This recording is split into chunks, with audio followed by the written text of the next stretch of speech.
Unidos existem milhares de igrejas protestantes com mais de 150 milhões de fiéis. Que faça a nossa igreja arder com a chama do Espírito Santo!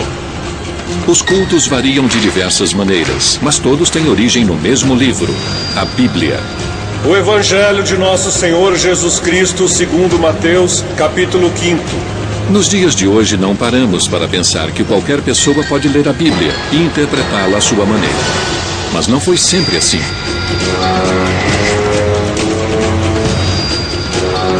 Sabemos que por trás da Bíblia existe uma história sombria de subversão, contrabando, prisões e assassinatos.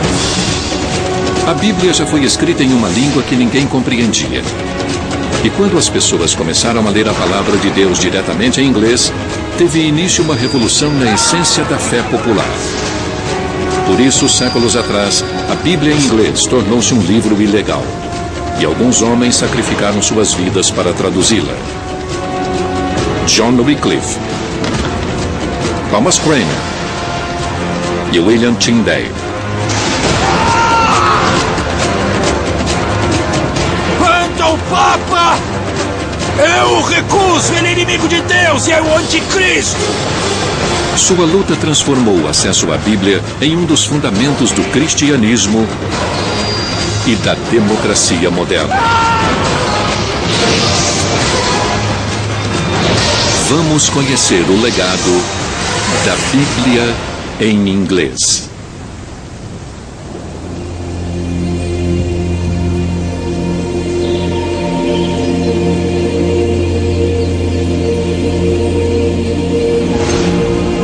Pai nosso que estais no céu, santificado seja o vosso nome. Atualmente, cada nação tem sua própria versão da chamada Palavra de Deus. Venha a nós o vosso reino. Seja feita a vossa vontade, assim na terra como no céu. Porém, as línguas originais da Bíblia foram o hebraico e o grego antigo. O pão nosso de cada dia nos dai hoje. Perdoai as nossas ofensas. A tradução para o inglês foi feita somente em 1526 e, na época, foi um ato ilegal. As autoridades inglesas acreditavam que se pessoas comuns lessem a Bíblia por conta própria, questionariam a autoridade da igreja. Assim como nós perdoamos a quem nos tem ofendido, e não nos deixeis cair em tentação, mas livrai-nos do mal. Amém.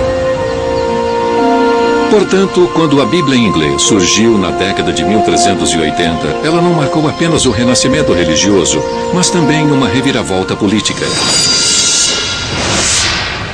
Naquela época, existia somente uma igreja em toda a Europa Ocidental.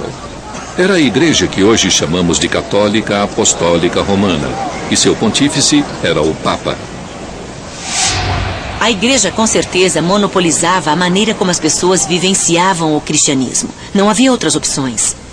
Não se conseguia salvação em uma outra igreja.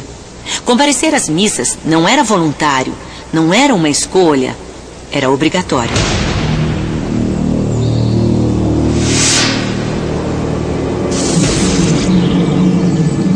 Mas em meados do século XIV, uma série de acontecimentos drásticos começou a destruir o velho mundo. De 1348 a 1350, uma praga se alastrou pela Europa. A peste negra matou quase metade da população. Comunidades inteiras foram varridas do mapa e ninguém sabia explicar a causa dos acontecimentos. Acreditavam apenas ser a vontade de Deus. A Europa foi dominada pela morte.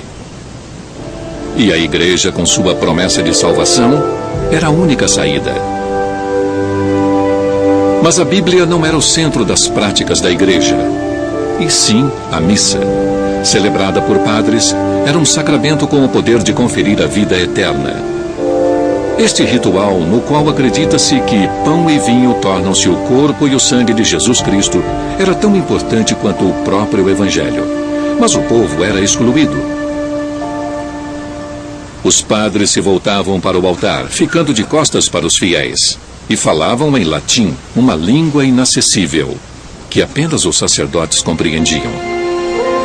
Mesmo que as pessoas ouvissem a leitura da Bíblia, ela também seria em latim, em uma tradução com 1000 anos de idade. Realizar os rituais e seguir as imposições do padre era o que levava ao paraíso. E isso concedeu à igreja um enorme poder político. O status de um padre era realmente de poder, porque eles eram capazes de executar milagres com suas palavras. E realmente era uma posição muito poderosa. Lá em cima, no altar, lidando com um grande mistério. Dominar a linguagem que o revelava devia ser muito impressionante para as pessoas que não entendiam as palavras que eram ditas.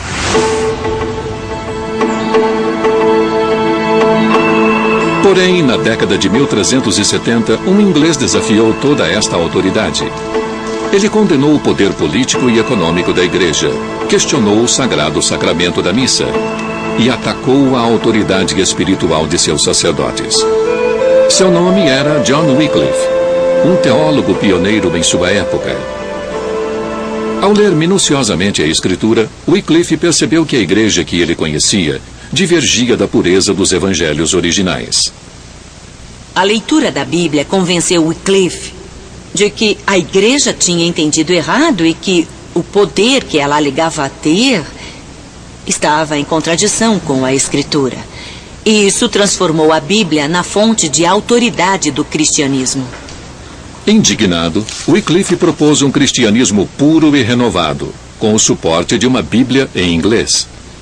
Agora, sabendo disso, por que não podemos escrever o Evangelho em inglês para poder edificar a alma de todos os homens? E assim começou um movimento revolucionário. John Wycliffe e seus seguidores passaram a traduzir a Bíblia para sua própria língua. Na época, eles eram chamados de Lollardos, termo que teve sua origem Lollard, murmurar em holandês, o que aludia ao fato de sussurrar em suas preces. Eles traduziram a Bíblia do latim para a língua do cotidiano, uma forma arcaica do inglês atual. In the beginning, God made of Nocht heaven and earth. No princípio, Deus criou o céu e a terra. The source of the earth was idle and void. E a terra era sem forma e vazia. E havia trevas sobre a face do abismo. The Spirit of the Lord was born on E o Espírito de Deus se movia sobre a face das águas. and God said, Licht be mad, and Licht was mad. E Deus disse, faça-se a luz. E a luz foi feita. Sobreveio a tarde e depois a manhã. Foi o primeiro dia.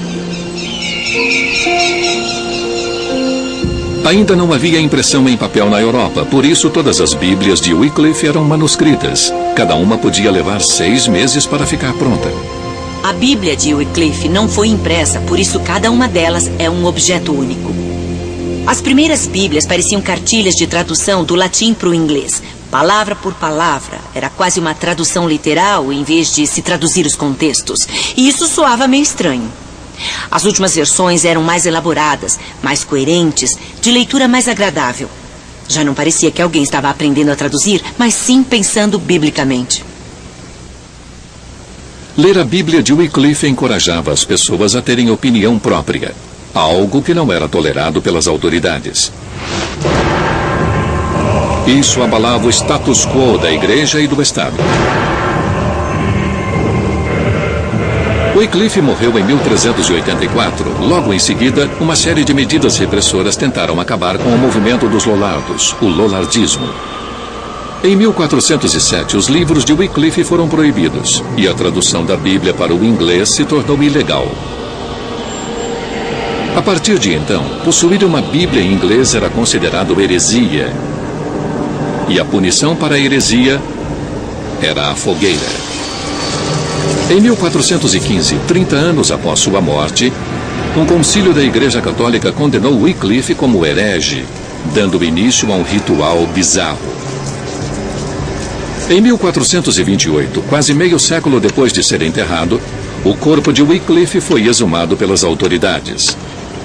Esta exumação macabra foi a vingança da Igreja. Haec sanctos senodos declarat deficientiae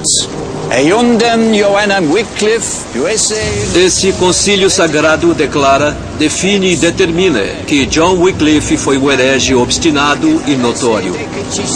E até morreu como herege. Em seguida, seu corpo foi entregue às autoridades e levado à fogueira. Este concílio o excomunga completamente e condena sua memória. Decreta e ordena que seu corpo e ossos, se puderem ser distinguidos dos corpos dos fiéis, sejam exumados e levados para longe do cemitério da igreja, segundo as sanções legítimas da lei canônica.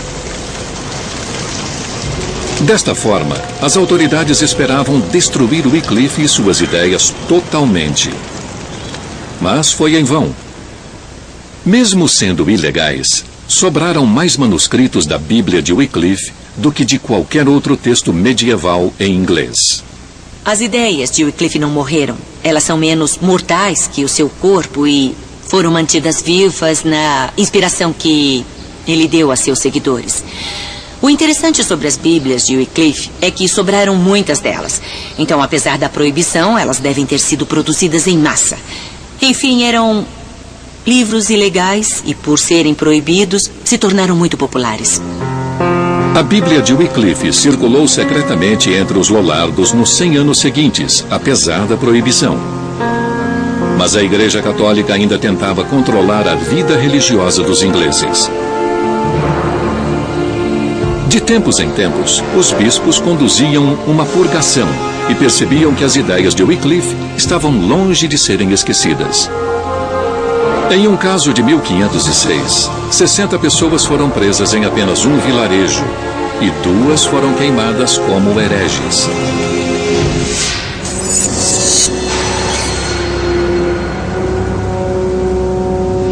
Na década de 1520, quando o rei inglês Henrique VIII ocupava o trono, a Igreja Católica dominante sofreu um novo ataque.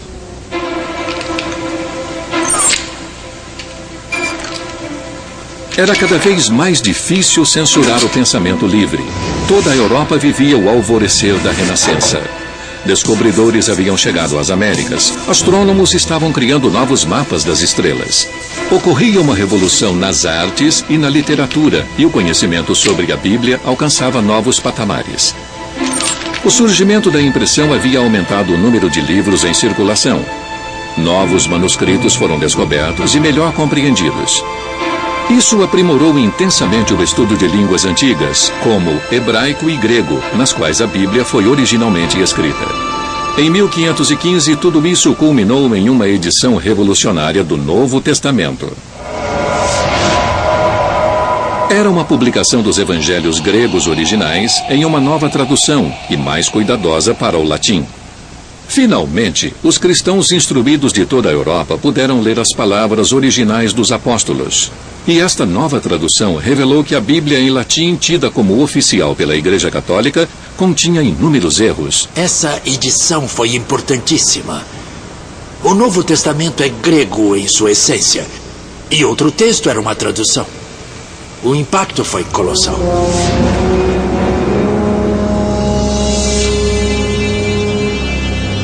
No princípio era o Verbo, e o Verbo estava com Deus, e o Verbo era Deus. E ele estava no princípio com Deus.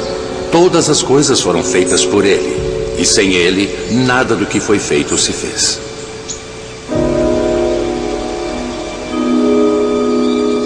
A nova edição do Novo Testamento grego serviu de inspiração para um jovem estudioso chamado William Tyndale. Ele nasceu em 1494 e é o responsável pela maior parte da tradução da Bíblia em inglês conhecida hoje. E a luz resplandece nas trevas, e as trevas não a compreenderam.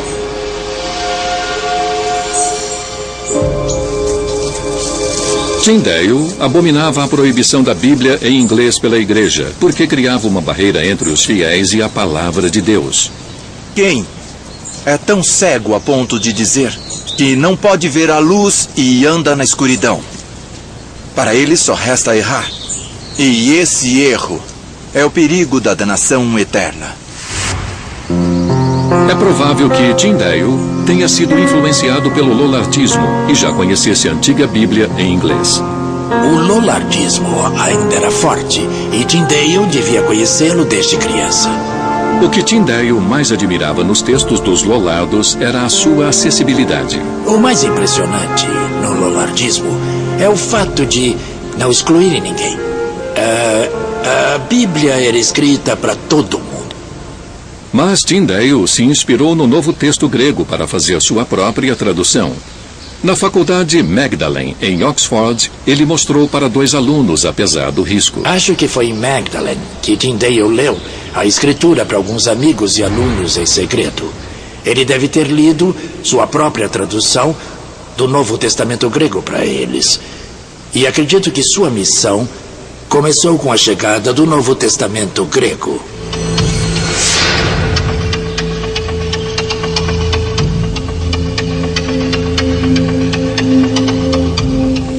Tyndale não foi o único. Do outro lado da Europa, este foi o estopim de movimentos religiosos.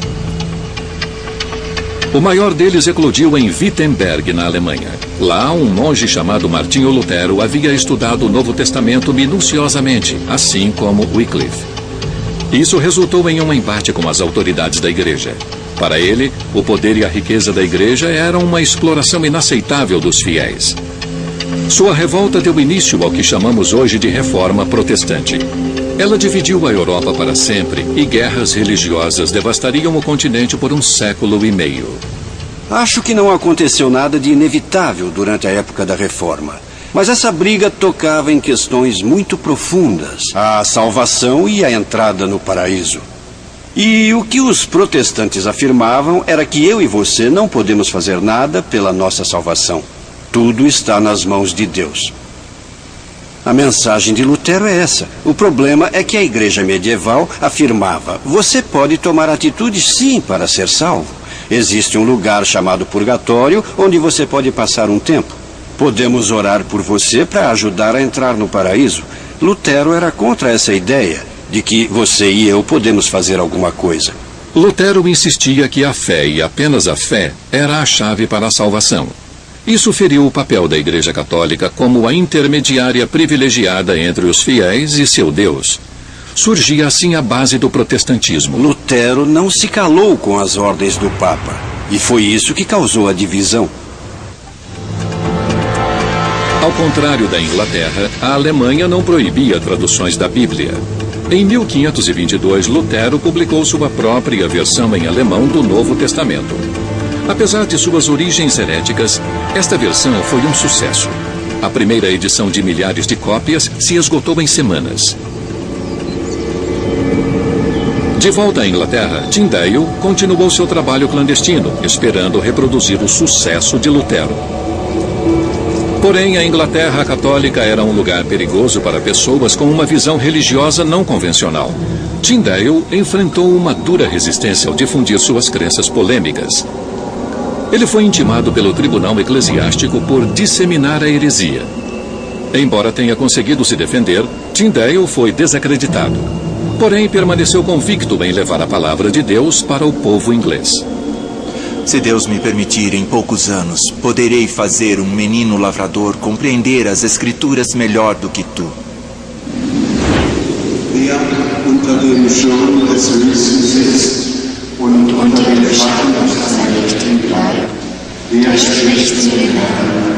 Na Alemanha, os protestos de Lutero foram apoiados pelo líder local. Na Europa Católica, Wittenberg se tornou um refúgio da Reforma, uma cidade onde as missas e a Bíblia adotaram a língua nativa. Mas na Inglaterra, tamanha aprovação estava fora de cogitação. No entanto, em 1524, Tyndale saiu do país decidido a publicar sua versão.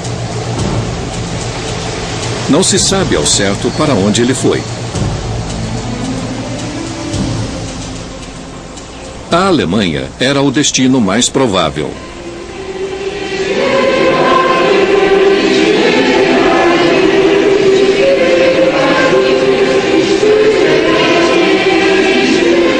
Como Como Lutero estava firme no comando de uma reforma protestante ativa e segura, era natural imaginar que Tyndale fosse se juntar a ele em Wittenberg. Mas, na verdade, não existem muitas provas. Afinal, Tyndale era um herege, e mesmo na Alemanha havia pessoas que o entregariam para as autoridades da igreja. Por isso, manteve seus passos em segredo. Mas existe um indício relevante. O livro de matrículas da Universidade de Wittenberg, que ainda existe. Todos os alunos eram obrigados a se registrar e jurar lealdade às regras e estatutos da universidade. Sob o número 1508, encontramos o nome do irmão Martinho Lutero de Mansfield, o mesmo homem que deu início à reforma de Wittenberg. E quando estudiosos examinaram o livro em detalhes, outro nome surpreendente surgiu. Em 1524, exatamente o ano em que Tyndale fugiu da Inglaterra, o manuscrito exibe o nome latino Guilhelmus Dalton ex Anglia, ou William Dalton da Inglaterra. Os estudiosos perceberam que, ao inverter a posição das sílabas, lê-se Tyndall. Poderia ser o codinome de William Tyndale? Um agente secreto espiritual? Tudo o que sabemos é que Tyndale terminou sua tradução do Novo Testamento na Alemanha. À sua volta, ele ouvia os sons de uma língua estrangeira, mas isso não abalou sua devoção à língua materna.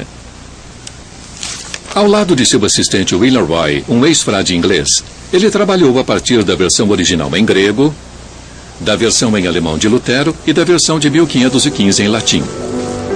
Desta forma, ele transformou o texto grego na base de toda a literatura inglesa subsequente. Palavras escritas para serem lidas em voz alta, o que influenciou o modo de falar inglês. E ele subiu a um monte. Assentando-se, aproximaram-se dele os seus discípulos e, abrindo a sua boca, os ensinava, dizendo: Bem-aventurados os pobres de espírito, porque deles é o reino dos céus. Bem-aventurados os que choram, porque eles serão consolados. Bem-aventurados os mansos, porque eles herdarão a terra. Bem-aventurados os misericordiosos, porque eles alcançarão misericórdia. Bem-aventurados os limpos de coração, porque eles verão a Deus. Bem-aventurados os perseguidos por causa da justiça, porque deles é o reino dos céus.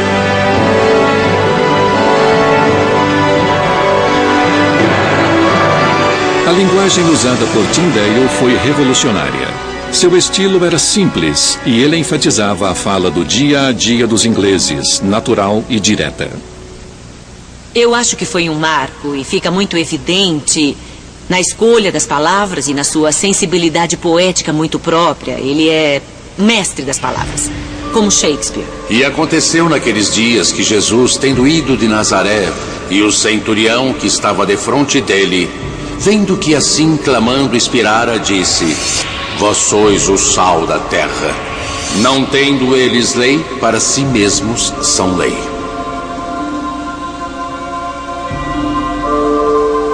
A influência foi notável. A linguagem dele ainda perdura no nosso mundo. Mas o livro foi revolucionário de outra maneira. Tendo como base o texto original grego, a tradução de Tyndale revelou uma visão muito diferente do cristianismo. Como Wycliffe e Lutero, Tyndale acreditava que esta visão havia sido distorcida propositalmente pela antiga Bíblia em latim, usada pela Igreja Católica. E ainda que distribuísse toda a minha fortuna para sustento dos pobres, mais uma vez, recorrer à escritura original teve um efeito drástico. As próprias palavras do Novo Testamento de Tyndale expressavam uma teologia subversiva.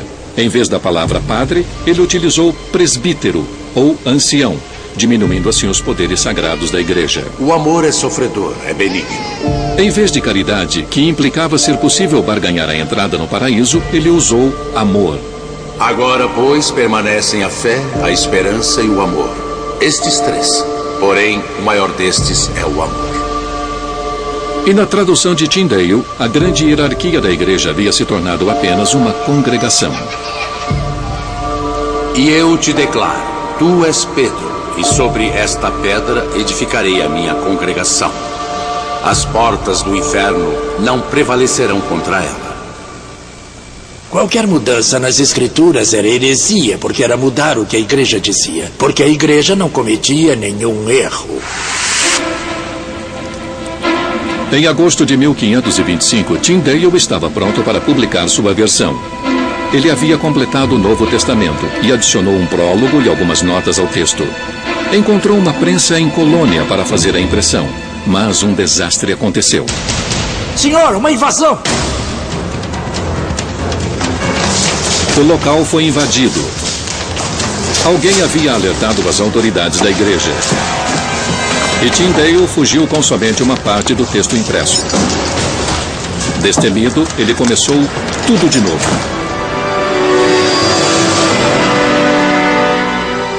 Finalmente, em 1526, Tyndale publicou seu Novo Testamento, que daria início a uma revolução. Por ser muito pequeno, seu próprio tamanho era subversivo. As Bíblias da igreja eram livros grandes, mas o Novo Testamento de Tyndale resultou num livro bem pequeno. Quando foi idealizado, era um livro perigoso, por isso o tamanho menor, para poder ser escondido. Mas ele também cabe nas mãos, e o fato de ser tão portátil o torna parte do dia a dia da pessoa.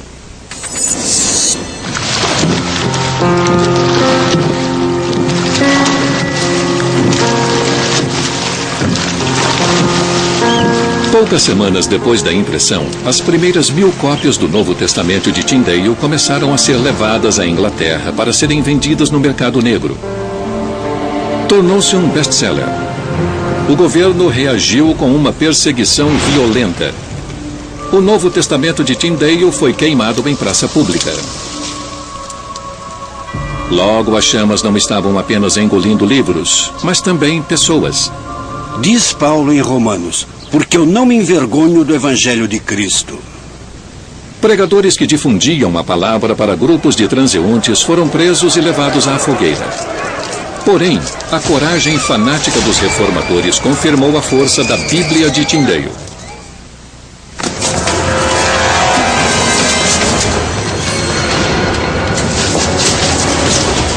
Após 12 anos de fugas, os inimigos de Tyndale finalmente o apanharam.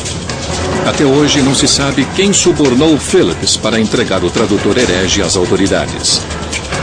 Mas não há dúvidas de que o plano foi traçado na Inglaterra. Acredito que seu grande inimigo na Inglaterra era o novo bispo de Londres, John Stokesley. E acha que Stokesley estava no comando de um homem detestável, Harry Phillips, que preparou a emboscada. Phillips escreveu para todos dizendo que precisava de dinheiro e Stokesley deve ter descoberto e o contratou. Tyndale foi levado da Antuérpia para um castelo perto de Bruxelas, na Bélgica. Ele ficou em uma solitária por mais de um ano, longe até mesmo de sua amada Bíblia. A partir dali, o homem com o maior domínio da língua inglesa, na minha opinião, depois de Shakespeare, ficou sem ouvir sua língua por 500 dias. Falavam flamengo ou latim. 500 dias sem luz, sem livros, sem nada. Ele nunca duvidou de sua fé. Em outubro de 1536, enfrentou sua última provação.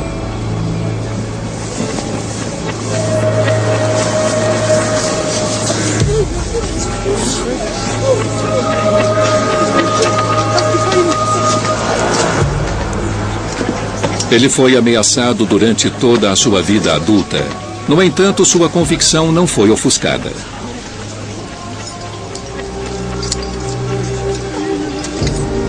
Até o fim, sua vontade era levar a Bíblia aos ingleses. Senhor, abra os olhos do rei da Inglaterra!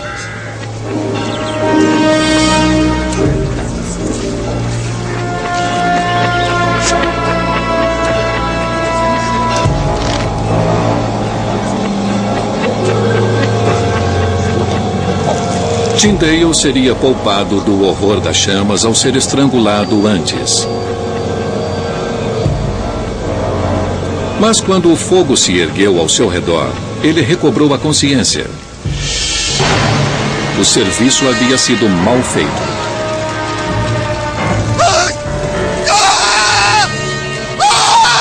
A missão assumida por Tyndale de levar as escrituras ao povo inglês foi a estrela guia de sua vida. E no final o levou à morte. Mas, incrivelmente, Poucos meses depois que ele morreu, o povo inglês finalmente teve acesso à Bíblia que ele tanto queria ter disseminado. Houve uma reviravolta inesperada.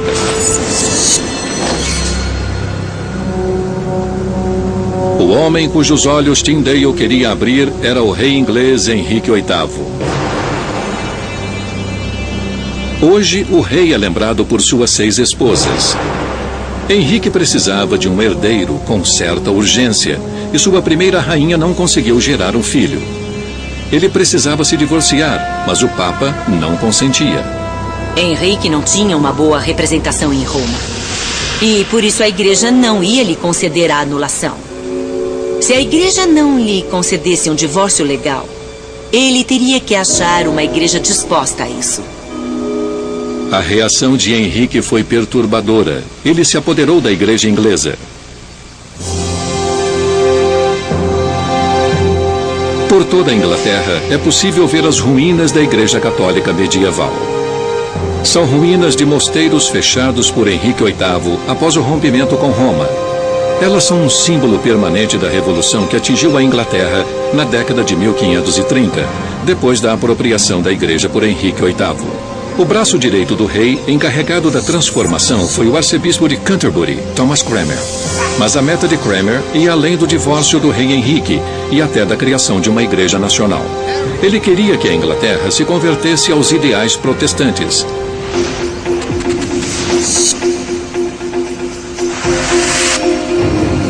Como em outros países da Europa, a Bíblia na língua nativa foi a base da reforma de Cranmer. Ele agiu rapidamente para preencher esta lacuna na Inglaterra. Esta é a primeira Bíblia oficial em inglês, conhecida como a Bíblia de Matthew. É supostamente o trabalho de um certo Thomas Matthew, mas o nome é um pseudônimo. Ela foi impressa na Antuérpia. E estas iniciais rebuscadas revelam aos estudiosos quem realmente fez o trabalho, W.T., de William Tyndale. 2 anos mais tarde, surge a Grande Bíblia de Cranmer. A maior parte do texto de Tyndale é mantida, mas esta publicação é enfim oficial. Ela foi adotada pelas igrejas inglesas por decreto real.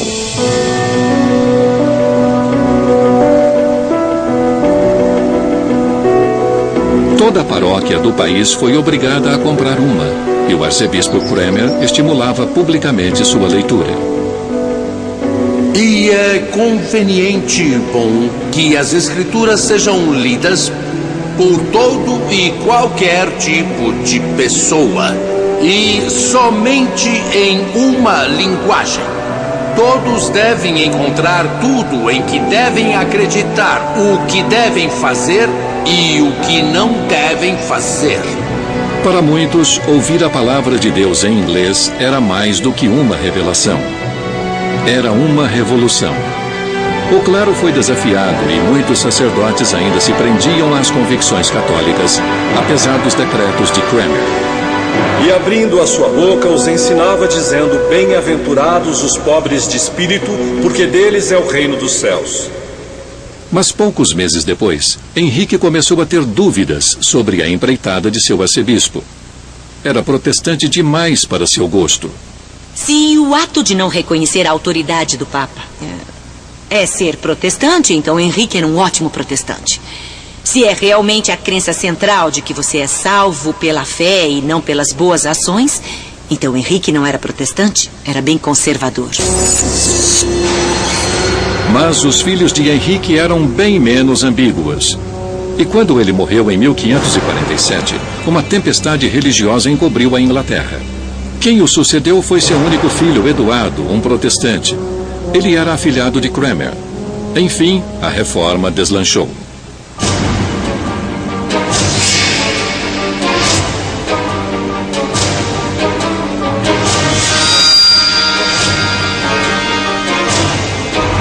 Mas apenas 5 anos depois, o rei Eduardo morreu e foi sucedido por sua irmã Maria, uma católica fervorosa.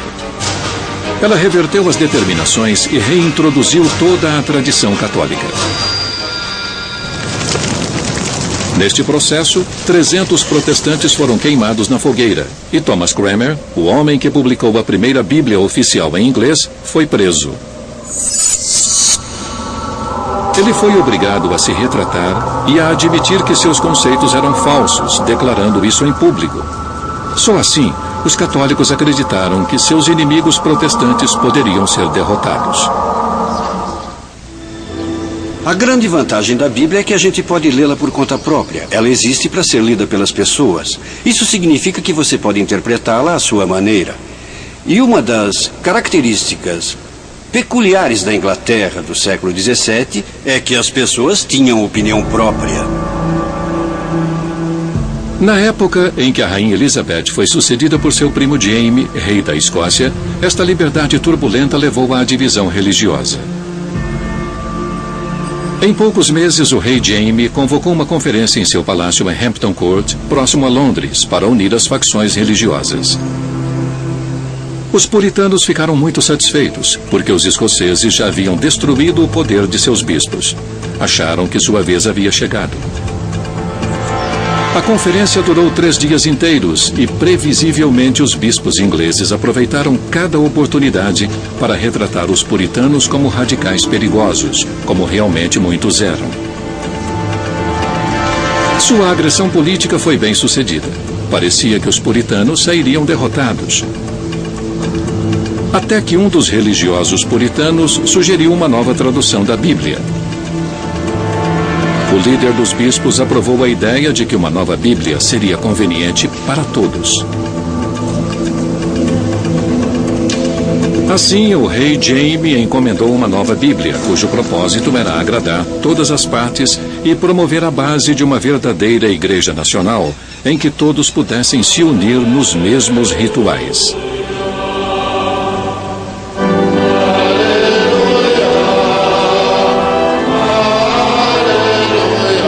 Mas alguns puritanos ainda consideravam abomináveis os rituais e bispos do anglicanismo. Eles insistiam em frequentar uma igreja própria. E como no caso de Tyndale, isso só seria possível se saíssem do país. Eles cruzaram o Atlântico rumo à América e ficaram conhecidos como os Pais Peregrinos. A comunidade que formaram em New Plymouth, em 1620, inspiraria a criação dos Estados Unidos.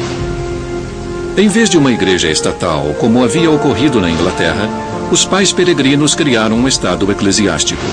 Uma comunidade sagrada, baseada exclusivamente em suas próprias leituras da Bíblia em inglês. Não era um povo dedicado à liberdade de pensamento, exceto o deles.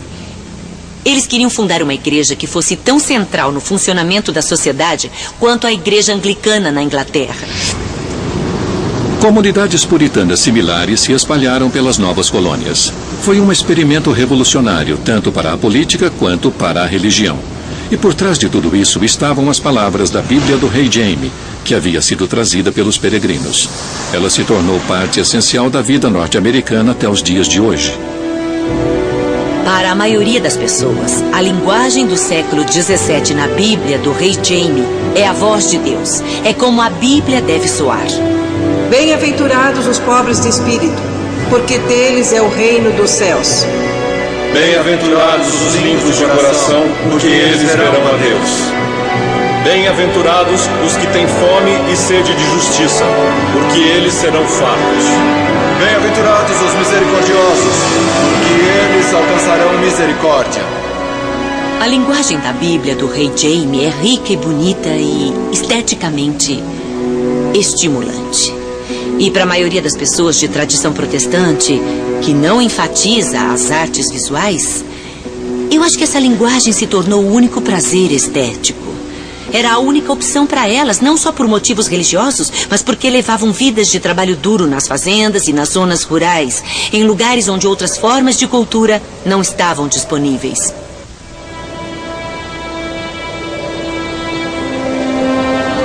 A experiência da região da Nova Inglaterra nos Estados Unidos dependia de um entusiasmo contínuo pela Igreja e pela Bíblia. E por volta da década de 1730, a convicção religiosa e o entusiasmo dos primeiros colonizadores esfriou em toda a área. E então ocorreu um acontecimento extraordinário. Porque Deus amou o mundo de tal maneira que deu seu Filho unigênito para que todo aquele que nele crê não pereça, mas tenha a vida eterna. Em Northampton, Massachusetts, o pastor Jonathan Edwards percebeu uma nova onda de entusiasmo religioso em seus cultos. Ele o chamou de o Grande Despertar.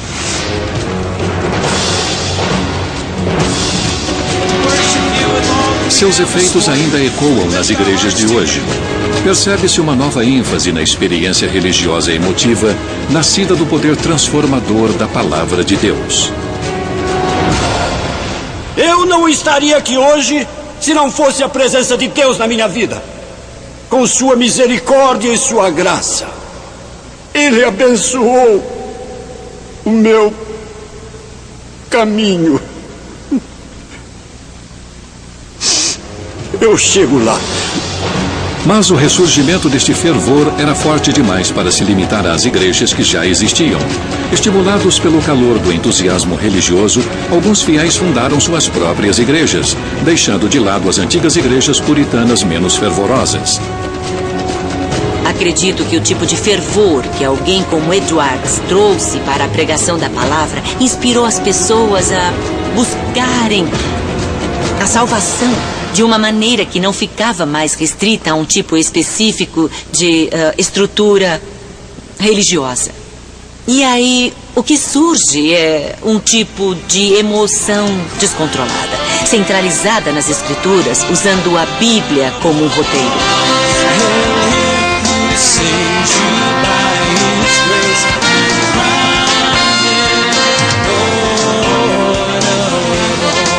Este fervor pela Bíblia produziu uma explosão de novas igrejas. Presbiterianas, batistas, anabatistas, metodistas, luteranas, congregacionalistas, episcopais, ciência cristã, anglicanas, adventistas, de testemunhas de Jeová, unitarianas. 400 anos após a morte de Wycliffe, os norte-americanos aprenderam a lição. Tanta diversidade impossibilitou a ideia puritana de um Estado eclesiástico. A tolerância era necessária e foi dado um passo além. Ela se tornou obrigatória. Deus Todo-Poderoso criou a mente livre, disse Jefferson. E a Constituição dos Estados Unidos insiste na separação total entre igreja e Estado e garante a liberdade de expressão. A primeira emenda continua importantíssima até hoje. O direito de discordar sobre algo tão essencial quanto a interpretação da Bíblia tornou-se ponto pacífico. Esta discordância é fundamental para a democracia e é parte essencial das liberdades que todos esperam ter. Estas liberdades começaram a surgir em território inglês há mais de 600 anos. Como Jefferson, os primeiros reformadores escolheram confiar nas pessoas e buscaram autoridade espiritual, não na igreja, mas na Bíblia e na consciência individual. E este é o legado a todos os povos, não só os que têm o inglês como língua materna, não apenas protestantes, nem apenas cristãos seguidores da Bíblia. Liberdade de escolha, liberdade de consciência e liberdade de expressão.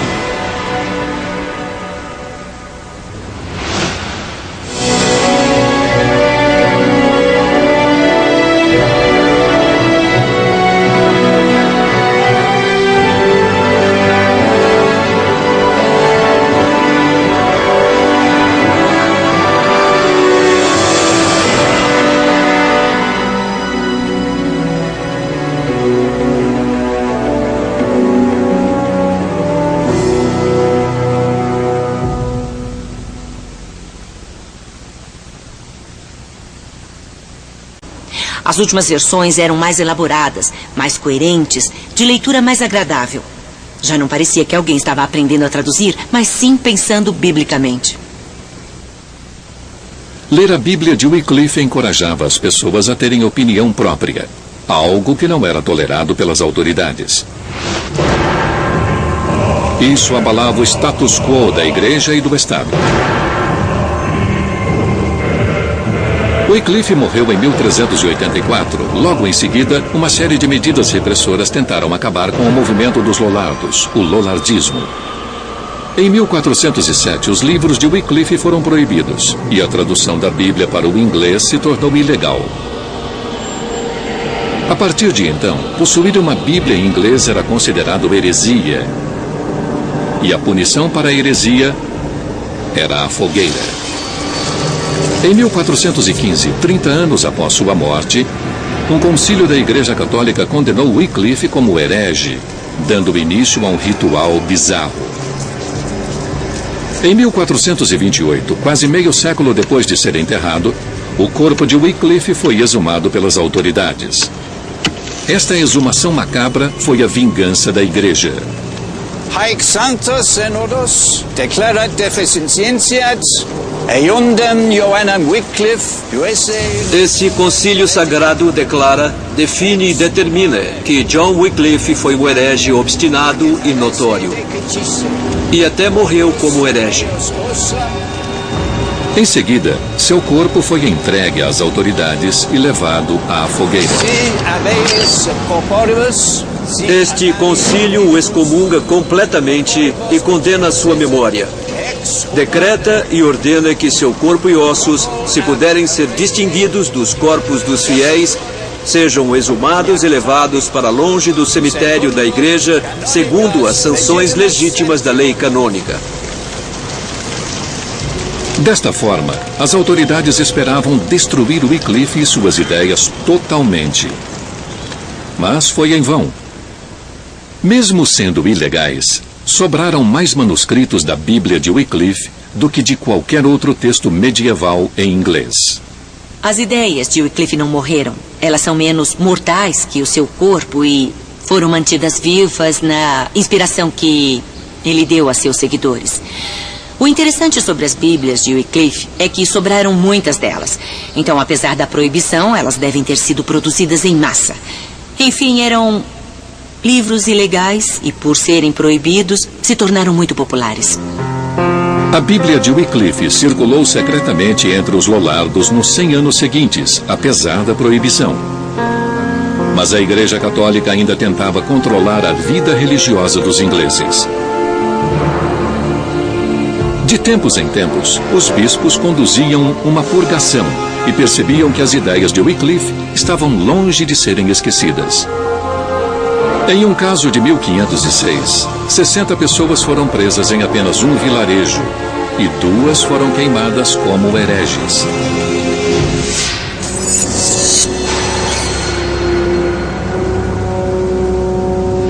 Na década de 1520, quando o rei inglês Henrique VIII ocupava o trono, a Igreja Católica dominante sofreu um novo ataque.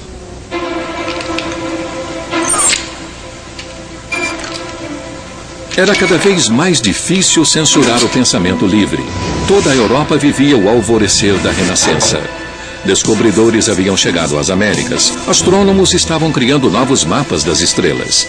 Ocorria uma revolução nas artes e na literatura, e o conhecimento sobre a Bíblia alcançava novos patamares. O surgimento da impressão havia aumentado o número de livros em circulação. Existem milhares de igrejas protestantes com mais de 150 milhões de fiéis. Que faça a nossa igreja arder com a chama do Espírito Santo! Os cultos variam de diversas maneiras, mas todos têm origem no mesmo livro, a Bíblia. O Evangelho de Nosso Senhor Jesus Cristo, segundo Mateus, capítulo 5. Nos dias de hoje não paramos para pensar que qualquer pessoa pode ler a Bíblia e interpretá-la à sua maneira. Mas não foi sempre assim.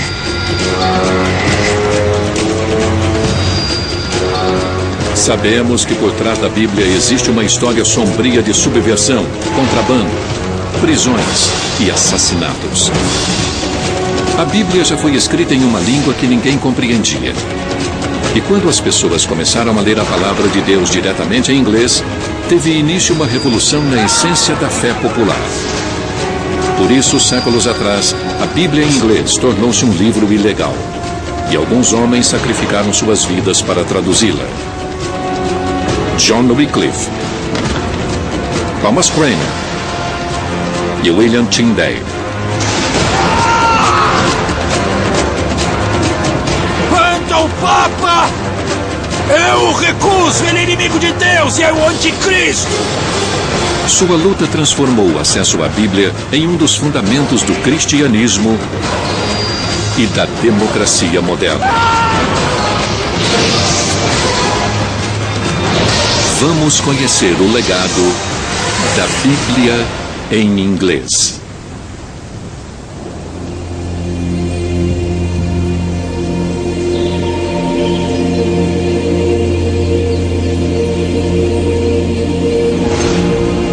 Pai nosso que estais no céu, santificado seja o vosso nome. Atualmente, cada nação tem sua própria versão da chamada Palavra de Deus. Venha a nós o vosso reino. Seja feita a vossa vontade, assim na terra como no céu. Porém, as línguas originais da Bíblia foram o hebraico e o grego antigo. O pão nosso de cada dia nos dai hoje. Perdoai as nossas ofensas. A tradução para o inglês foi feita somente em 1526 e, na época, foi um ato ilegal. As autoridades inglesas acreditavam que se pessoas comuns lessem a Bíblia por conta própria, questionariam a autoridade da igreja. Assim como nós perdoamos a quem nos tem ofendido, e não nos deixeis cair em tentação, mas livrai-nos do mal. Amém. Portanto, quando a Bíblia em inglês surgiu na década de 1380, ela não marcou apenas o renascimento religioso, mas também uma reviravolta política. Naquela época, existia somente uma igreja em toda a Europa Ocidental. Era a igreja que hoje chamamos de Católica Apostólica Romana, e seu pontífice era o Papa. A igreja, com certeza, monopolizava a maneira como as pessoas vivenciavam o cristianismo. Não havia outras opções. Não se conseguia salvação em uma outra igreja. Comparecer às missas não era voluntário, não era uma escolha, era obrigatório.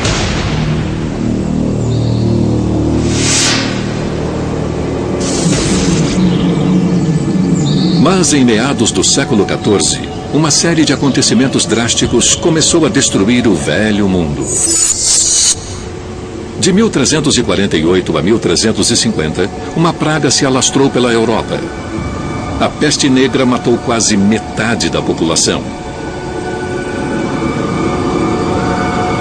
Comunidades inteiras foram varridas do mapa e ninguém sabia explicar a causa dos acontecimentos. Acreditavam apenas ser a vontade de Deus. A Europa foi dominada pela morte. E a igreja com sua promessa salvação. Tudo está nas mãos de Deus. A mensagem de Lutero é essa. O problema é que a igreja medieval afirmava: você pode tomar atitudes sim para ser salvo. Existe um lugar chamado purgatório onde você pode passar um tempo. Podemos orar por você para ajudar a entrar no paraíso. Lutero era contra essa ideia de que você e eu podemos fazer alguma coisa. Lutero insistia que a fé, e apenas a fé, era a chave para a salvação. Isso feriu o papel da Igreja Católica como a intermediária privilegiada entre os fiéis e seu Deus.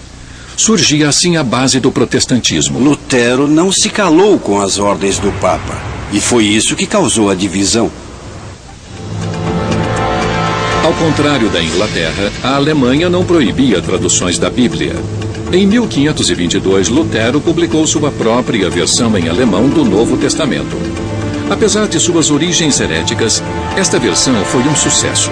A primeira edição de milhares de cópias se esgotou em semanas. De volta à Inglaterra, Tyndale continuou seu trabalho clandestino, esperando reproduzir o sucesso de Lutero. Porém, a Inglaterra católica era um lugar perigoso para pessoas com uma visão religiosa não convencional. Tyndale enfrentou uma dura resistência ao difundir suas crenças polêmicas. Ele foi intimado pelo tribunal eclesiástico por disseminar a heresia. Embora tenha conseguido se defender, Tyndale foi desacreditado. Porém, permaneceu convicto em levar a palavra de Deus para o povo inglês. Se Deus me permitir, em poucos anos, poderei fazer um menino lavrador compreender as Escrituras melhor do que tu.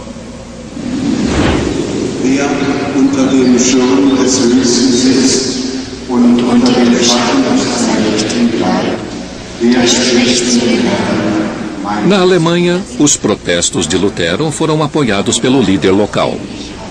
Na Europa Católica, Wittenberg se tornou um refúgio da Reforma, uma cidade onde as missas e a Bíblia adotaram a língua nativa. Mas na Inglaterra, tamanha aprovação estava fora de cogitação. No entanto, em 1524, Tyndale saiu do país decidido a publicar sua versão. Não se sabe ao certo para onde ele foi. A Alemanha era o destino mais provável.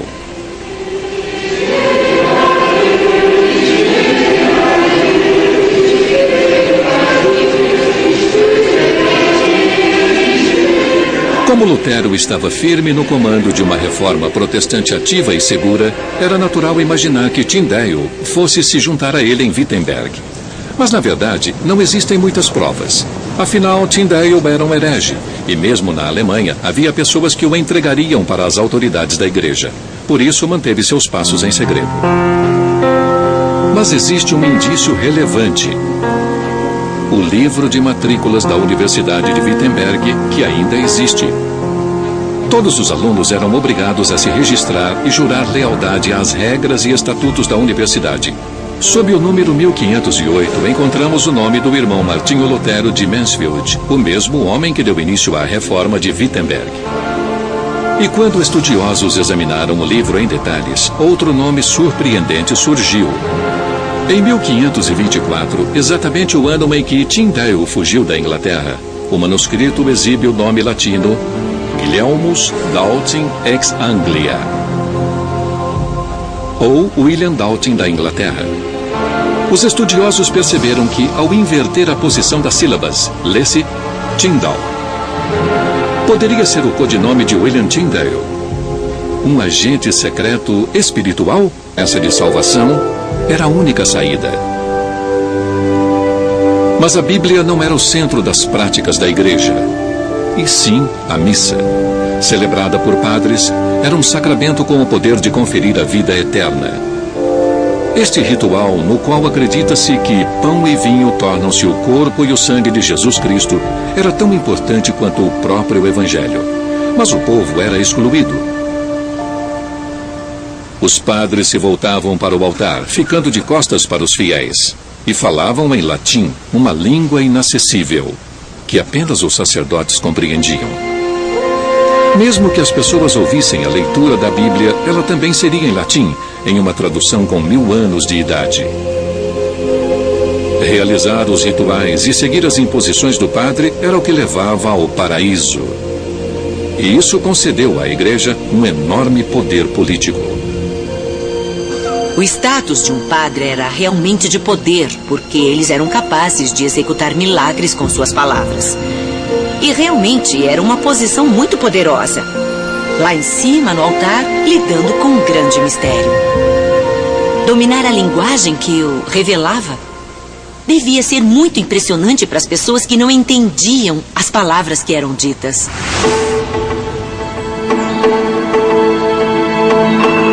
Porém, na década de 1370, um inglês desafiou toda esta autoridade. Ele condenou o poder político e econômico da igreja, questionou o sagrado sacramento da missa e atacou a autoridade espiritual de seus sacerdotes. Seu nome era John Wycliffe, um teólogo pioneiro em sua época. Ao ler minuciosamente a Escritura, Wycliffe percebeu que a igreja que ele conhecia divergia da pureza dos evangelhos originais. A leitura da Bíblia convenceu Wycliffe de que a igreja tinha entendido errado e que o poder que ela alegava ter estava em contradição com a Escritura. E isso transformou a Bíblia na fonte de autoridade do cristianismo. Indignado, Wycliffe propôs um cristianismo puro e renovado, com o suporte de uma Bíblia em inglês. Agora, sabendo disso, por que não podemos escrever o Evangelho em inglês para poder edificar a alma de todos os homens? E assim começou um movimento revolucionário. John Wycliffe e seus seguidores passaram a traduzir a Bíblia para sua própria língua.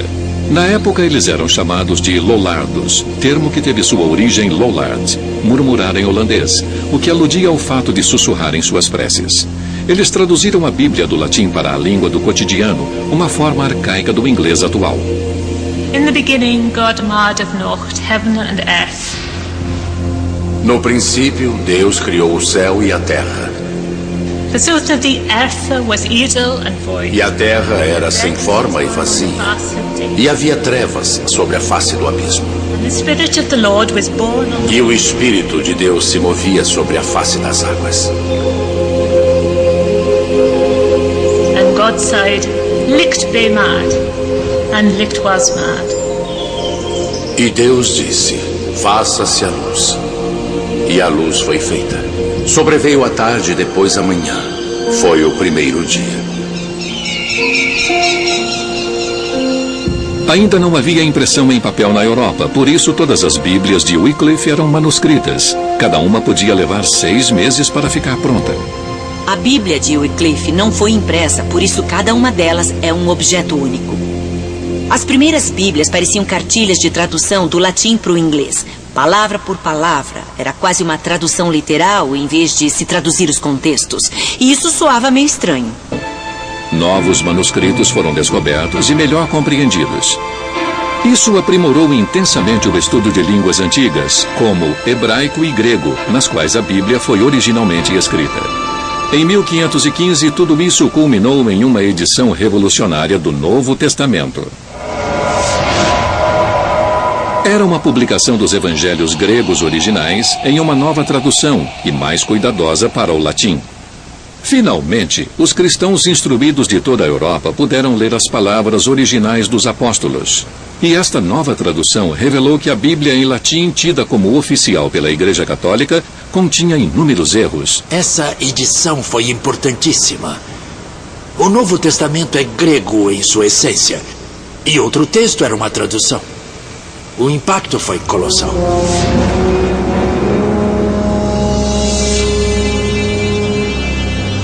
No princípio era o Verbo, e o Verbo estava com Deus, e o Verbo era Deus.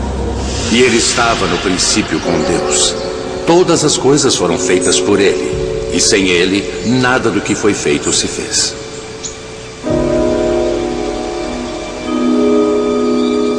A nova edição do Novo Testamento grego serviu de inspiração para um jovem estudioso chamado William Tyndale. Ele nasceu em 1494 e é o responsável pela maior parte da tradução da Bíblia em inglês conhecida hoje. E a luz resplandece nas trevas, e as trevas não a compreenderam.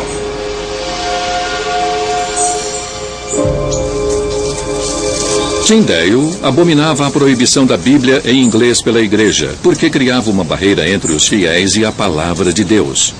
Quem é tão cego a ponto de dizer que não pode ver a luz e anda na escuridão? Para ele só resta errar. E esse erro é o perigo da danação eterna. É provável que Tyndale tenha sido influenciado pelo lollardismo e já conhecesse a antiga Bíblia em inglês. O lollardismo ainda era forte e Tyndale devia conhecê-lo desde criança. O que Tyndale mais admirava nos textos dos lollardos era a sua acessibilidade. O mais impressionante no lollardismo é o fato de não excluírem ninguém. A Bíblia era escrita para todo mundo. Mas Tyndale se inspirou no novo texto grego para fazer sua própria tradução. Na faculdade Magdalen, em Oxford, ele mostrou para 2 alunos, apesar do risco. Acho que foi em Magdalen que Tyndale leu a escritura para alguns amigos e alunos em segredo. Ele deve ter lido sua própria tradução do Novo Testamento grego para eles. E acredito que sua missão começou com a chegada do Novo Testamento grego.